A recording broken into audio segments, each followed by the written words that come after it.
All right. So I am Kristen Perry, obviously, and I am here in Kentucky, and I have provided you with my email address in case you want to talk to me afterward, if you want to ask me questions or share some ideas or whatever. So I think my understanding is that Eric is going to send out that the PowerPoint afterwards, so you'll be able to see that again. I want to start off by just telling you a little bit about who I am. Obviously, I'm a assistant professor at the University of Kentucky, and I currently teach in the elementary education program here, but my research is all sort of in family and community literacy and a lot of work with adults as well. And the topic that I'm talking about today really comes from my own experience. This is me, gosh, 15 years ago, teaching in elementary school. I'm trained, obviously, as an elementary teacher, but I only did that for a very brief time, and then I joined the Peace Corps and spent 2 years in Southern Africa, where I was actually working with teachers and doing teacher training and in-service teacher training and school development. These are some of my teachers doing some of the little project that we had to make the school more beautiful. And then when I came back from that, I decided I wanted to start graduate school, and at the same time, I happened to get involved with tutoring just in my spare time, and I got involved with refugees in Michigan, where I was in graduate school, and this is one of the young men that I worked with. He's one of the so-called Lost Boys of Sudan, and when I started working with him and with some of his friends, I really didn't know anything about working with adults. I mean, I knew a lot about teaching children, and I had been working with teachers, but I didn't really know much about working with students who were older, and it really it was a lot of trial by fire. I didn't also know a whole lot about teaching ESL. I had learned a little bit in my Peace Corps experience, but again, I had no training in it, and so I felt a lot of the time like I was kind of stumbling through the dark. And now, I continued working with refugees in Michigan and really started work more in family and community literacy at that point. So my trajectory is probably similar to some of you or some of the people that you work with, in that you may be working in programs where people have some kind of degree in education, but they might be working with adults and their degree is in elementary or middle school or whatever. And so I just wanted to say that this topic is actually kind of grows out of my own experience. But I want to hear from each of you and know a little bit about who you are, why you decided to join in on this webinar today, and what are you hoping to learn? Like, what's your background and what are you hoping to gain out of this? So, Eric, if you want to go ahead and unmute, I think you could do that, or if people want to type in their questions. I'm going to actually take a couple of notes while you're sharing so that I can, remember who you are. Okay, right. So there's a growing number of people on this webinar. So as Kristen said, you can either type in the question section, or you can raise your hand and have me unmute you. But maybe a little bit about your background. What are you, what questions you have, and what you're hoping to learn today, and then I can read off the comments as they're coming in through the question section. Sure, great.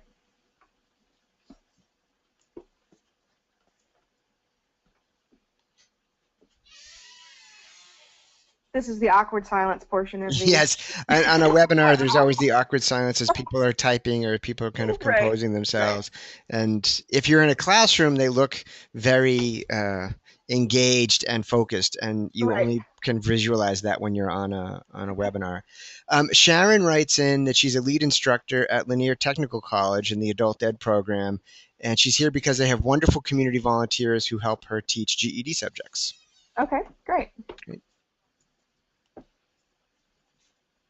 Okay, other folks either want to raise your hand or kind of type in what your background is. And Laura Weber says she's a former middle school teacher. Now she's a program coordinator working with adults, bilingual in ESL, and always looking for ways to support the tutors. Linda says she works with a broad range of agricultural workers, many of whom are first or second grade reading and writing levels, as well as international agricultural students with master's degrees. So that real diversity, we always talk about in Yeah. adult education. Some people say, if you've got two students, you've got a multi-level class. I prefer to think if you've got one student, you've got a multi-level class. Um, Veronica says she's an adult ed office manager. Marguerite's both a tutor and a board member for a local adult literacy group. She hopes to learn how to keep tutors motivated despite Mm. disappointments with students. Yes, that's certainly an issue sometimes, people's expectation of what they're going to accomplish and what they can actually accomplish. Janice is a recently retired ESL lead teacher in Branch College, now working as a volunteer for a local agency. They need to support them. They're volunteers. Marion says she's just begun inviting volunteers into her adult English classes in Plainfield and wants to encourage and support them. Great. Uh, Illiterate students that want citizenship. Mm-hmm. We have some other citizenship teachers. Michelle notes that 21 years ago she answered a classified ad for a GED basic skills teacher. She has a degree in sociology and a New Jersey elementary school certification, so she's been teaching adult ed ever since. Christina says she's looking for more ways to help the students with varying schedules. And Janice wants to know how to support tutors with no budget. Mm-hmm. Good. Okay. And somebody else, Frances chimes in saying she works with migrant workers. Okay. Okay. So we've got a wide variety of people. Great. Wonderful. Okay. Well, hopefully I'll be able to answer at least some of those questions that you're hoping to learn about today. So just to get you started thinking about some of these issues, I'm wondering if some of these statements might sound familiar to you. I don't know where to begin. I need something to follow. Teaching adults is very different than teaching children. I'm not always sure that I know sequentially how to go about teaching somebody to read. I wish I knew more fun things to do, and I'm just kind of winging it. That last one's my personal favorite. These are all actual quotes from a little study that I did with local adult educators here in Kentucky, and I think that probably these sentiments resonate with most of you, and particularly if you are a volunteer yourself or if you're working with volunteers. So my goals for today are to help you think about how prepared volunteer educators are who are working with adults, give you a little bit of background information about that. Thinking about the ways that volunteer educators are able to increase their own professional knowledge and skills, often in very creative ways that are free. And then also thinking about, how can we, particularly for those of you who are, program coordinators or administrators, how can you support ongoing informal professional development for volunteer educators? All right, well, why is this an important topic? I mean, obviously you guys are all here because you think it's important. Well, we know that if you've been in the field, you know this already, that adult literacy and ESL programs really face issues that are different from those that people who are in K-12 settings tend to face. And one of them is much more limited funding, students who might be more of a revolving door coming in and out, perhaps the same thing even with the instructors, who knows. We know that these programs are often run on shoestring budgets, and it sounds like that's a theme for some of you. Oftentimes the instructors are volunteers, or if they're paid, they might be part-time. A lot of times the instructors are not actually certified teachers, and I don't know if that's the case in any of your programs. Sometimes educators have little, if any, training or professional experience before they get involved.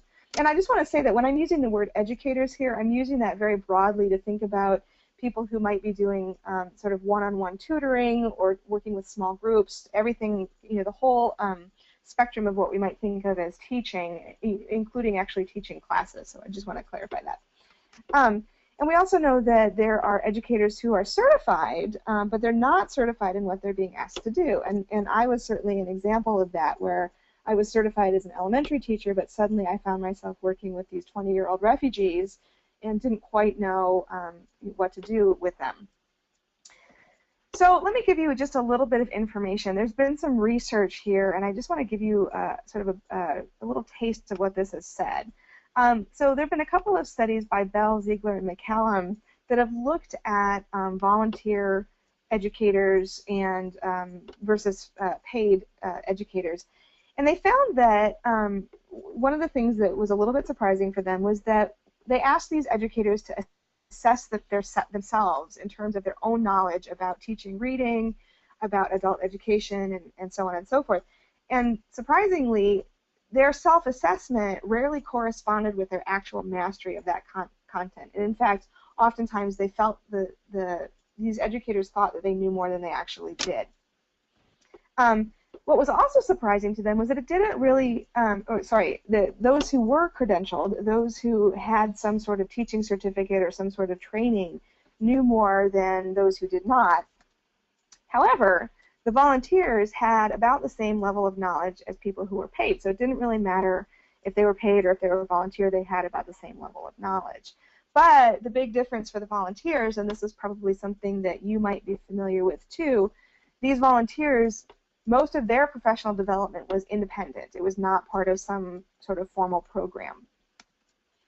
So another thing that we know is from the research is that upfront training generally has limited effectiveness. So volunteers who are teaching or tutoring, they typically get 15 to 20 hours of upfront training, and that's if they get any at all. There's many out there who don't get any kind of volunteer training whatsoever. But even if they're getting this 15 or 20 hours, it really doesn't have that much of a benefit for these volunteers, and that's because this short amount of training can really only convey very broad ideas, and it doesn't really give these instructors the technical aspects of teaching language and literacy. So it's very brief, it's very upfront. They're covering everything from classroom management to lesson planning to all sorts of things, and it's really just a drop in the bucket of what people need to know in order to work on these types of programs. So as I alluded to earlier, I actually designed a little bit of a research study as kind of a pilot needs assessment here in Lexington, where I live and work, because I was interested. I was working with a lot of refugees here, and I was working with some programs, and I was noticing that most of the people who were in charge of teaching refugees were volunteers, and they didn't seem to have a lot of background in education. So what I wanted to find out in my own research was how prepared are local instructors and tutors, and what supports are needed in order to help these instructors better meet refugees' needs. So in this study, I was really looking specifically at people who are working with refugees, but that doesn't mean it's not relevant to those of you who might work with other populations as well. I think the questions here that might be helpful for you would be thinking about how prepared are you or your instructors to teach adults, and what can you do to support yourself or your instructors in developing as a professional. Okay, so here's what I found about the programs here in Kentucky. There's a community college system, and they offer, it sounds like very similar to some of your programs, they offer GED prep, and they also have adult basic literacy strand. So their only requirements for teachers is that they have to have a BA, but it can be a BA in anything. You could have a BA in art history, you could have a BA in computer programming or whatever, and apparently that qualifies you to be a teacher. However, the community college does offer some occasional professional development for their instructors, and the instructors are required to attend that. So there is some ongoing support for these instructors. There was a local literacy program that was also affiliated with the community college. They had no requirements whatsoever for their instructors. Pretty much anybody who was a warm body and willing to teach these classes could do that. And this was the program that was actually teaching the bulk of refugees here in Lexington, and particularly low literate refugees. And they required a 12-hour training program, and that was an upfront program. The local refugee resettlement agency also provided tutors. These were typically one-on-one or family tutoring types of opportunities. And again, they had no requirements for their tutors, and at that time they had no training. I now personally offer a 2-hour training for their tutors, but again, that's just 2 hours. That's really not a whole lot. And finally, there was a Baptist church here in town that provided a lot of tutoring for and instruction for English language learners, and their only requirement was that their tutors or their teachers had to be Christian, and in fact they had to be a particular type of Christian that aligned with the belief structure at this church. But they offered a 13 to 16-hour training program that had been designed by a missionary outreach kind of center. So you can see these programs kind of run the gamut in terms of what they require in terms of people who are going to be teaching. But really, the requirements are pretty low when you think about what it takes to teach. All right, so I'm wondering at this point, you've heard a little bit about what it's like here in Kentucky. I'm wondering, this would be another opportunity for you to pipe in either unmuting yourself or typing a note to Eric. What kind of requirements do your programs have for instructors and tutors, and what kinds of training do you offer to people, and how would you characterize your own instructors and tutors in terms of their preparation? So we'll take a couple of minutes and let people chime in on that. Okay, and I think both in terms of this sort of upfront initial training that Kristen was talking about, and Right. also kind of more ongoing professional development opportunities. So, what sort of requirements do you have, and then what training and support do you have, and how prepared are some of your teachers and your tutors?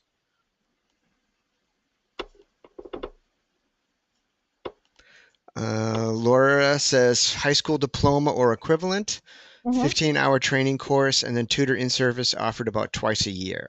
Okay. Okay.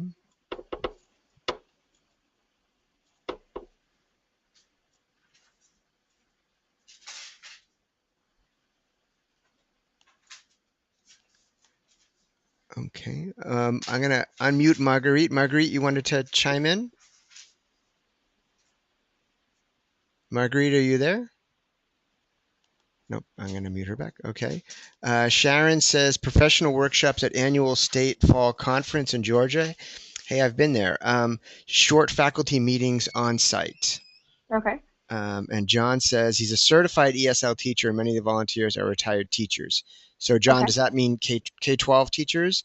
Linda says she has one certified teacher who's a volunteer, very helpful, but untrained volunteer needs much more specific training. The question is time to give the tutor. She has been through 6 hours of intensive training. Julie says at her program, the instructors have to have a master's at a minimum. Oh, wow, okay. And John says, yes, it was K-12. Julie, do you want to say more about the kind of a master's in education or a master's in other types of programs and other types of disciplines? Janice notes that they're a pro-literacy accredited program, so they provide the 18 hours, and she's the one that teaches it, and they require a high school diploma or a GED. The support they get is ongoing, mostly individualized. Okay. And Veronica notes that they have to be certified in an area of instruction. Instructors have to have that, no requirement for tutors, and they want to start a tutor training program. Okay, great. Julie notes that it was a master's in education that they have to have. Great. And then other people certified in various ways. Wonderful. Okay. Anybody else want to chime in, or shall I move on? I think you should move on. So we see a range that many people do require some sort of certification. Okay, great. Okay. So that actually kind of aligns with what I found here in Kentucky. I'm not going to spend a lot of time on this, but basically the take-home point is that there was a whole range of among the people that I surveyed and talked to. There was a range of experience. Some of them had certification in elementary teaching or ESL or something, or they had some of this upfront training, or they had prior experience in the schools, like they had been a paraprofessional, a teacher's aide. But a lot of them really engaged in self-teaching as well. Well, what did I find? So one of the things that I found that was kind of surprising to me was that it was not surprising to me that there was this general feeling of not being prepared. But what I was surprised to find was that even people who were certified teachers and who had lots of experience in teaching felt unprepared to work with adult refugees. And it was very clear across the board that this, 16 to 20 hours, if they had gotten that, just was not enough to help them feel like they really knew what they needed to be doing. And it was clear that those who were certified in K-12 education didn't really feel like they were well prepared to work with adults.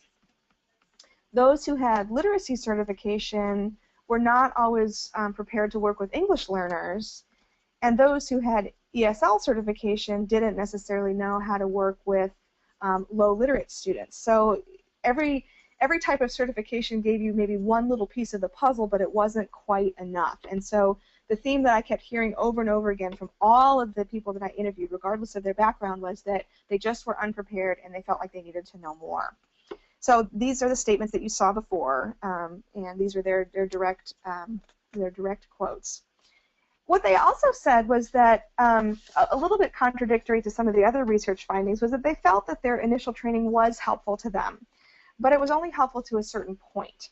The benefits that they felt they got were, one person mentioned that they got binders full of information. So there was a binder that was part of this training program, and it had lesson planning ideas and all sorts of other types of information that she would go back to fairly frequently and refer to.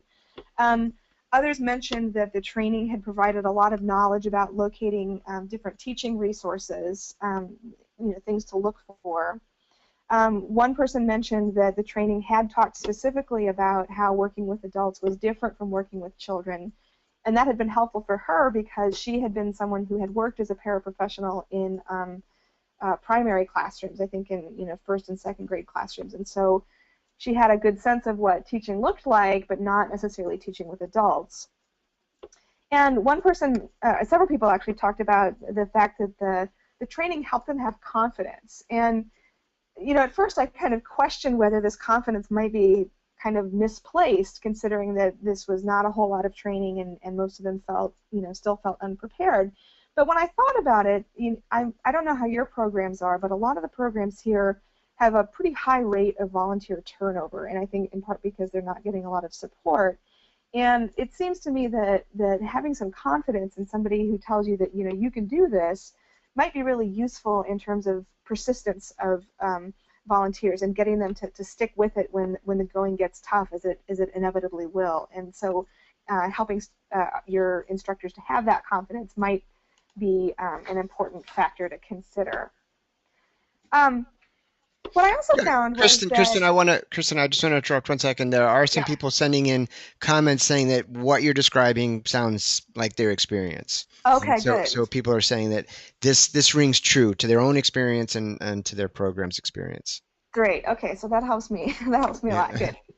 So one of the things that I found was that these volunteers had actually done some really kind of creative things in terms of trying to develop as professionals. They were self-aware enough to know that they didn't know things, and they worked really hard to try to learn more so that they could work with the people that they were working with. They clearly had this persistence. And what they did is many of them talked about doing a lot of internet searches. Several talked about going to the library and checking out books on teaching people how to read or working with adults and teaching. Several of them talked about observing or apprenticing, and this one was really interesting to me. In fact, one of the volunteer literacy program actually had a specific apprentice program for a while where new volunteers would apprentice either with somebody who had been teaching a little bit longer in the program, or they would pair up with people at the community college, and they would spend some time sitting in classes with that person and asking them questions and talking about teaching. And there was sort of this universal positive feedback about that program, which unfortunately I don't think was happening anymore, but those that had gone through it really, really liked it. In fact, one of the tutors who was really an expert teacher, she said that she liked the apprentice program not only because she had gone through it herself, but she liked to have the apprentices in her classroom because they came with new ideas too, and they kind of kept her fresh and thinking about her practice. And so that was a really interesting comment, I thought. And many also talked about actively going out and seeking advice and expertise from others. One participant talked about how her sister-in-law was a Montessori teacher, so she would go and ask questions of her. Or she would seek out people. In fact, she would come and talk to me at the university about things. So these were some very useful strategies that people had kind of developed on their own, and I think that they are helpful for us to think about because these are things that we can, if they're strategies that are working and they're strategies that people are doing on their own, they're ones that we can nurture in our volunteers, and we can support them with and find, develop some structures that make this a little bit easier for them, so that they're not necessarily reinventing the wheel every single time. So the participants also told me a lot about what they needed in terms of their teaching. Not surprisingly, many of them said that they wanted more general training, but they wanted it ongoing. They didn't want it to be just this upfront kind of training that they had gotten. They wanted periodic things, particularly things that were kind of relevant to whatever questions they were having at the moment. Like one person was really struggling with teaching pronunciation to her English language learners, and she really wanted some training on how to do that. They also wanted more teaching materials, or ways to find appropriate teaching materials. But, as we all know, there are lots of teaching materials out there for kids, but not so much for adults, particularly when we're talking about low literate adults. We don't want to necessarily demean them by using Dick and Jane and some of the other things that are meant for kids. They also wanted different kinds of teaching techniques. One of the participants talked about how she would try things out and then think afterwards, oh, well, that was really stupid. And she wished she knew more techniques so that it wasn't just always trial and error for her all the time about what worked and what didn't. They wanted access to lesson plans and then to overall curriculum.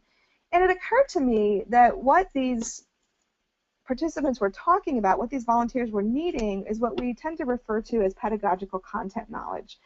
And this is, pedagogical content knowledge is actually kind of the overlap of content knowledge and pedagogical knowledge. So content knowledge, if you're talking about somebody who knows about literacy, you know what comprehension is, you know what phonemic awareness is, you know what all of these terms are, you know your stuff, basically. Pedagogical knowledge, then, is knowing generally how to teach. So you know how to structure a good lesson, you know how to scaffold, you know about gradual release of responsibility. You know generally what good teaching looks like. The overlap there is pedagogical content knowledge, where you know specific teaching techniques for teaching your content. So in this example, pedagogical content knowledge might be knowing how to work with comprehension strategies with students, or knowing how to help them when they're struggling with decoding. So it's sort of a combination of knowing your stuff and knowing how to teach for that particular topic. And really, this is what these participants were asking for. So another thing they talked about was that in terms, the first thing they wanted was support for their teaching. They wanted, lesson plans and materials and that sort of thing, but they also wanted access to people. Many of them talked about wanting a reference person, or those who had some kind of reference person talked about just how helpful that was. And that could have been the apprentice opportunities. It could be knowing somebody who was a teacher. It could be working with somebody at the university. Any kind of person who they were willing to take them on and help them out. The next suggestion that was really interesting for us was that many of the instructors said they wanted opportunities for networking. They wanted opportunities to get together. They felt a lot of the time like they were teaching in isolation, that they didn't have opportunities to talk with other instructors or other tutors, and they would have liked to have had those opportunities where they could bounce ideas around, where they could talk about, share what had worked and what hadn't worked, and really get to know what some of the other folks were doing. And so they talked about having, face-to-face opportunities, but also, maybe even online opportunities for getting to know each other and to collaborate in that way. And that was something that I wasn't necessarily expecting to find. Kristen, I want to say something about that because I think it's an important thing. Yeah. Because this is something that actually Angel we've thought about over the last couple of years when we've gone out and we've done, both at our annual conference and any, regional workshops that we have, when we're trying to get feedback from people in the state about what they want from us as a professional development organization, as one of the things that we do, is just that sort of thing, the ability to meet face to face with other teachers and tutors to kind of share ideas. And we've tried to start it a couple of times. And one of the hurdles that we come up against is, scheduling. That because the field is, staffed by people who are volunteers or who have other jobs, oftentimes when we say, in this part of the state, we're going to have kind of a teacher sharing meeting where you can talk Uh-huh. about numeracy or you can talk about comprehension. It's tough to get the critical mass to make it feel substantial enough for the people that do arrive, right? So Hmm. it's something that we've heard people say in the state, and as an organization, we've tried to address it, and we haven't addressed it successfully. Which is not to say that Right. we're not going to continue to try to do so, but the reality of making it happen, even when you want to do it, it's not that easy. Yeah, and it's particularly hard, I think, with volunteers who are squeezing this into the rest of their lives, for sure. Right. Yeah, and I think, one of the ways to think about it is that does the social networking have to be in real time, or could it be something like, Facebook or whatever, where people can log in and engage on their own schedules, and it might be not quite as helpful as a face-to-face or a real-time sort of connection, but it might be better than nothing. Right. Yeah. So at this point, I'm curious about um, what kind of supports that you or your instructors need or want for your teaching. We've already kind of talked about that, but specifically, what techniques have been used to develop teaching professionals? Like, have you offered workshops? Have you, what kinds of things are you doing specifically? I think last time we talked a little bit more generically. So if there's anything specific that you are already doing, maybe you could share that. Janice doesn't have a microphone, but she typed in that they at her program they did do a um, an apprenticeship program for a while, Oh, great. and that it did work well.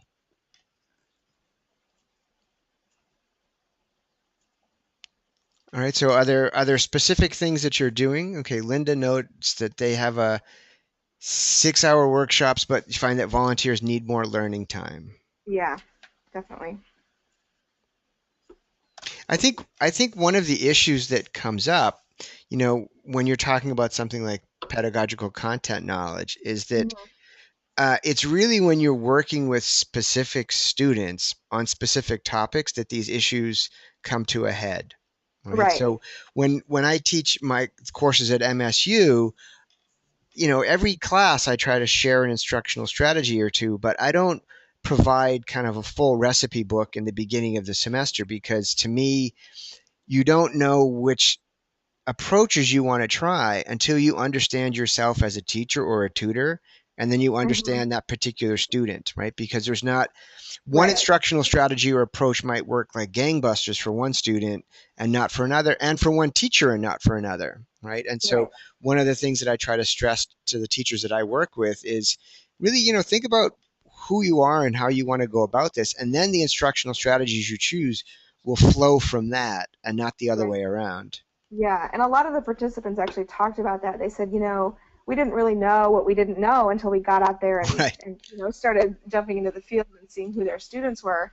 And in fact, that was, one participant offered a critique of the apprenticeship program, and she said, it was great, but the classroom where she apprenticed was so different than where she's teaching now. I mean, she was in like an academic ESL for students who were, working to gain admission to the university, and then she ended up teaching a low literate course, and so Hmm. it was very, very different. So she said for her that apprenticeship had not been as successful, and I think that brings up some important issues that you can't just like randomly put people together, but there probably needs to be some thought into how you structure that program and the types of experiences people get in their apprenticeships. Right.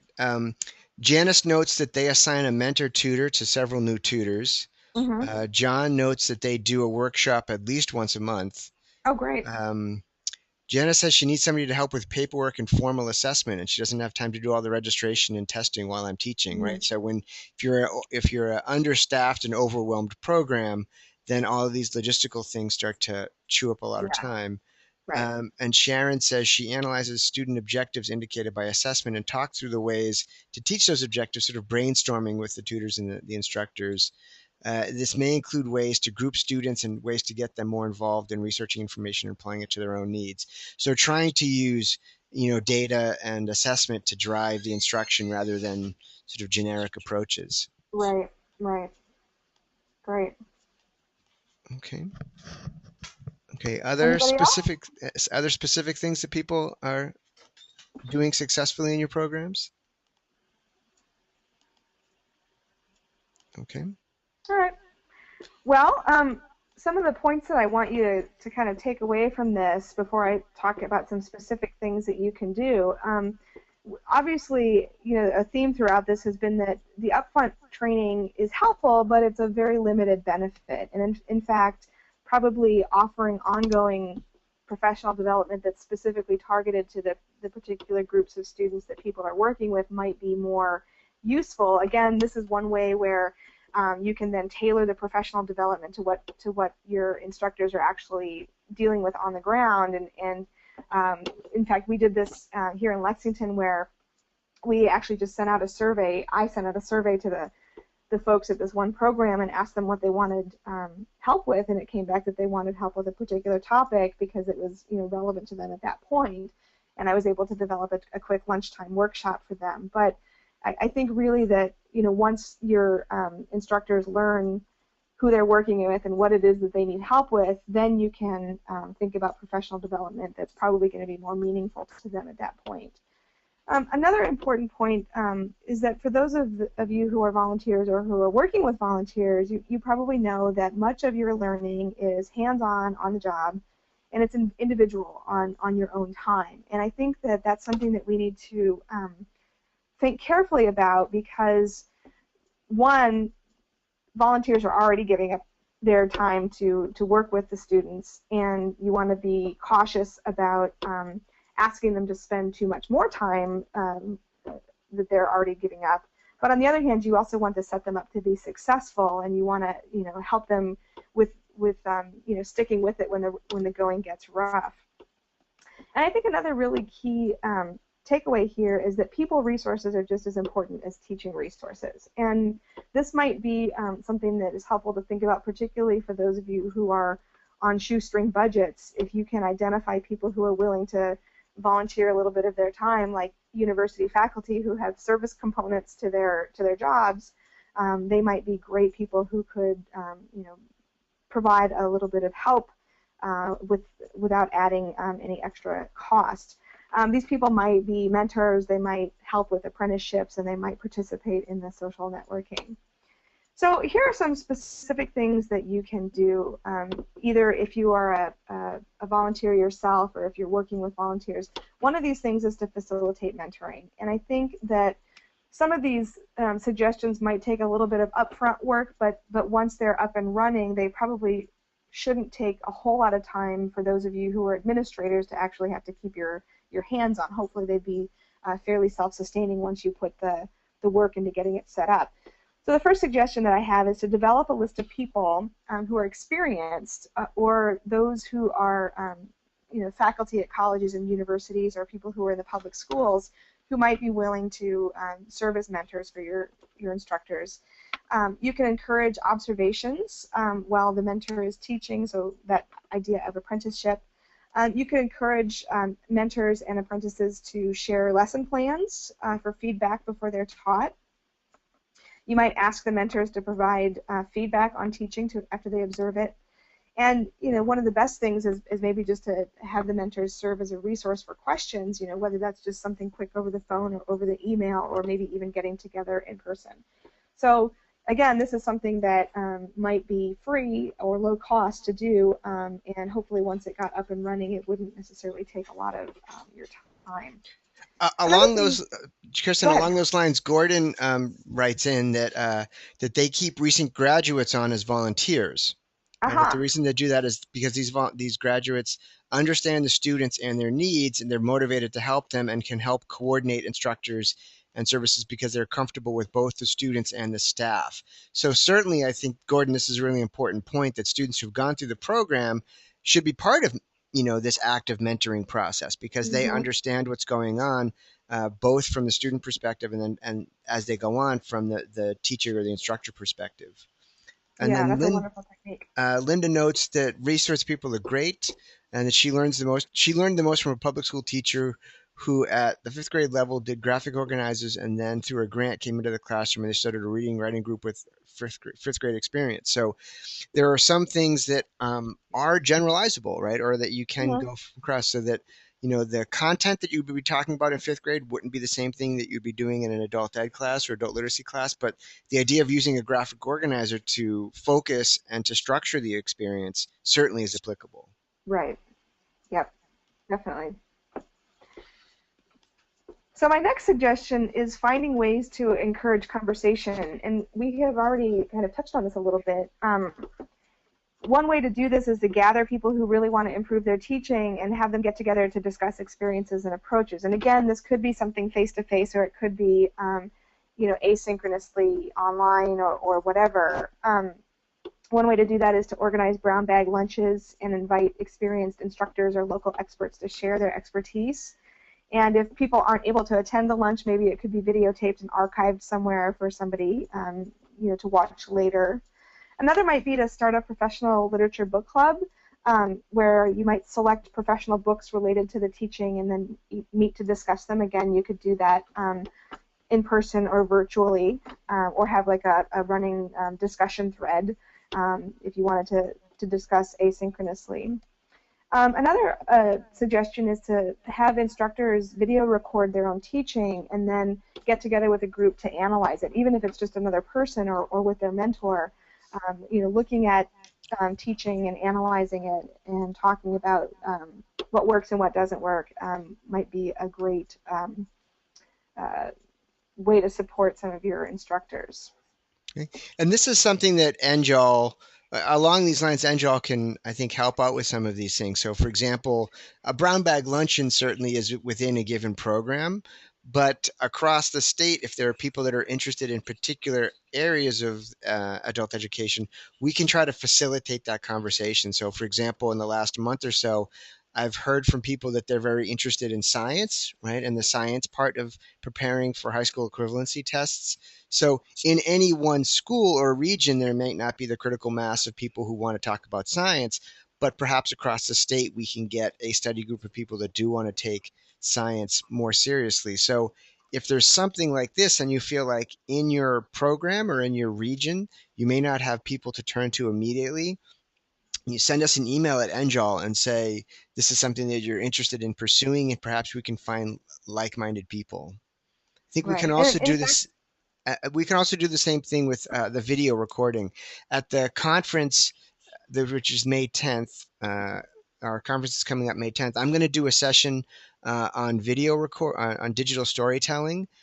Raga, who's on this webinar, Literacy Volunteers New Jersey, she went through Literacy Volunteers New Jersey program where they worked on different uses of technology. So there are some resource people out there that could help people work with technology in ways that they hadn't thought of before. Great. I mean, in fact, your this whole webinar series is like a virtual brown bag lunch session. Yes, so it is. you're already doing a lot of those things, but you could it could just be expanded perhaps. Right. Great. And then another suggestion that I have that again comes directly from the participants is to develop social networks. And you might want to think about how you can help your volunteer instructors, not just locally or even in your state, but thinking about national and international connections. I mean, there are lots of people all over the country and North America and the world who are doing good work who might be resources for them. So they could start a Facebook group or a Google group or whatever the next wave of groups is. They could create a wiki to act as a repository for resources, and I know Eric has already done some of that work. They could, but again, that would be something maybe that might be more targeted towards volunteers in particular. They could invite experts and mentors to join their social network. Again, that's a great free way to get access to people who might be willing to share their expertise and again for free. So that would be another thing. I know there are lots of people that I see on Facebook all the time that I know who are literacy educators who are posting videos that they have uploaded to YouTube, or they're putting connections to different teaching ideas, and it's really a wonderful way to share some professional knowledge. And then finally, I think it's really important to encourage your instructors, particularly those who have stuck around, to pay it forward. They've gotten experience now. They've gotten some knowledge. They've learned a few things by through their own hands-on learning or through their own individual seeking of professional development, and they can pass that on to other people. So I think it's really important to, as one of you mentioned, I don't remember who it was, you encourage people to stick around and to contribute to the program. So people who have been, particularly those who've been successful, you can suggest that they start mentoring a new instructor, and once they were apprentice, they can be have someone apprentice with them. You might encourage people to contribute to a blog about resources they use or upload successful lessons and units that they designed or found. And they might even consider posting videos of their own effective teaching so that other people can learn from it. So I think it's both a matter of hooking your volunteer instructors up with resources, but also helping them to see where they can serve as a resource themselves and to pass that on. All right, so this is really all that I have for you at this point. I'm wondering if we want to open it up again to questions, comments, any kind of discussion or brainstorming. In particular, I'd like you to think about in the next week or month, what's one concrete thing that you're going to do either for your own professional development or to support the professional development of instructors that you're working with. So I think we should just open up the floor to whoever might have a question or a comment or a thought on that. Sure, and as part of that too, if you have some specific ideas for ways that NJAL could help with this, again, we don't have fiscal resources to dole out, but we do have some human capital in terms of volunteers and also our, whatever experience we have in running things like this. So if there's something that NJAL can help with, let us know. If there's other ideas that you want to share or still kind of problems that you're still wrestling with, and I think that now's a good time to share that as well.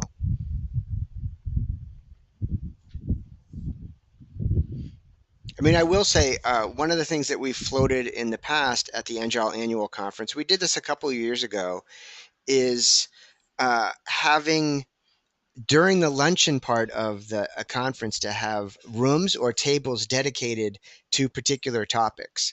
So if someone was interested in citizenship, if someone was interested in numeracy, if someone was interested in learner leadership, we created a table and a space for them to sort of find each other. So if that's something that people are interested in at this year's NJAL conference, we could add that to the program. So of course you'd be free to sit wherever you want, but we could also have dedicated spaces for people who wanted to get in touch with each other. Linda asked a question about digital storytelling. Digital storytelling is using, digital cameras, flip cameras, video cameras, phones, and editing them using software to put together a story. So it's using technology to tell a story. Sharon would like to start a blog for their teachers. Okay, that's a good idea, and it's certainly easy for programs to pick up on. Michelle notes that we could start social networking by doing a Facebook page. We have a Facebook page. There is an NJAL Facebook page, so please go there and like us. And what we can do is we can send, maybe enough people don't know about it, so we can send it out, send out an announcement. So Ileana says, can we share services to avail? So I think Ileana's suggestion is a way to share resources. We're reconfiguring the NJAL website, so we hope to have maybe a clearer and cleaner section of recommended resources for people to go to. Janice says for her own, what's the concrete step? She said she's going to volunteer to mentor more formally. They have a roundtable every month, and maybe they could have a dedicated ESL one, and she needs to work on formalizing how she teaches pronunciation. Seems to be a common thread among people I talk to. Yes. Yes, Ileana, I'm going to send out this. Julia says, Kristen, you spoke on connecting with other instructors and volunteers. Are there online communities that provide a good resource for volunteers and tutor instructors and volunteers? I don't know. I haven't actually looked into it, which is silly. I should do that. The links community of practices certainly are very inclusive of both paid teachers and volunteer teachers, but I think oftentimes they sort of lean towards paid staff. Hmm. So I think we can look into see if there's any particular online communities for volunteer tutors. And Gordon likes the idea of dedicated rooms at the conference. So maybe what we'll do is we can send out an email to everybody that's registering for the conference and ask them what type of rooms they might like at the conference. Okay. Right. Gordon's concrete step is that he's going to observe other instructors both live and online to get new ideas and further hone his teaching craft. Right. A couple weeks ago, we had David Rosen on talking about online video resources for teachers and students. And one of the things that he mentioned was the MLOTS site, which is the Media Library of Teaching Strategies. And on the MLOTS site, there's videos of teachers demonstrating different strategies that they found to be successful in the classroom. One of them is a woman who giving a lesson on the 5-paragraph essay that has since been uploaded to YouTube and I think is maybe like 100,000 hits now. Oh, wow. It's sort of taken off. Yeah, it's amazing what you can find on YouTube. I mean, I know Peggy Semmington in Texas. She's got a whole like series of YouTube videos that she uses on different literacy teaching strategies, and it's pretty amazing. The it's lots. Like, do you have any ideas? Yeah, lots. So it's MLOTS, the lots. So the Media Library of Teaching Strategies. I need to say it like I don't know the Army acronym. So M as in Mary, L as in Lithuania. I'm not sure what the Army codes are.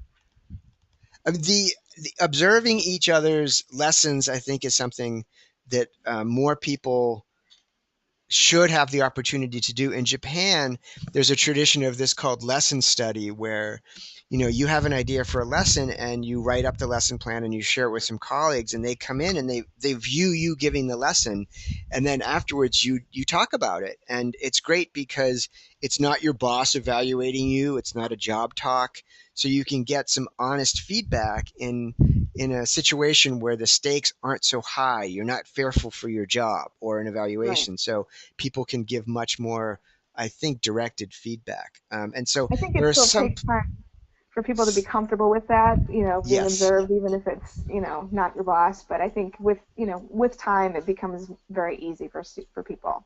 yes, yes. But yes, it has to become like a tradition and a culture within a school Right. that this is something that we do, and you don't want to be the only one that's doing it or feel like you're the only one that's opening yourself up to scrutiny. Right. Okay. Other thoughts for what you're going to do or what Angel can do? I've made a note about the conference rooms. Okay.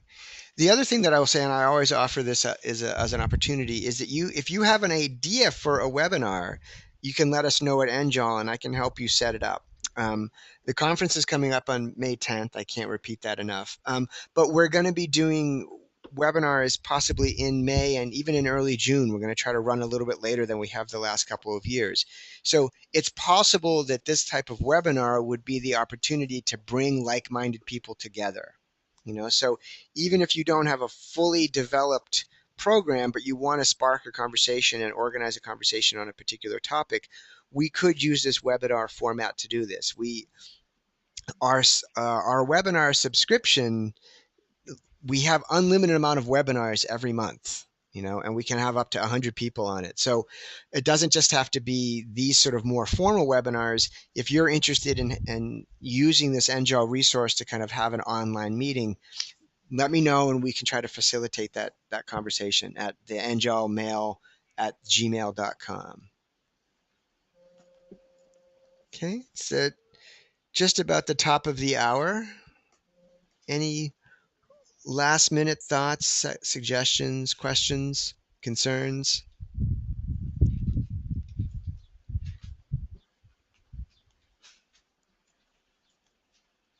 And again, wait time is a very important thing in the classroom, and it feels very different in a webinar than it does when you're in a classroom.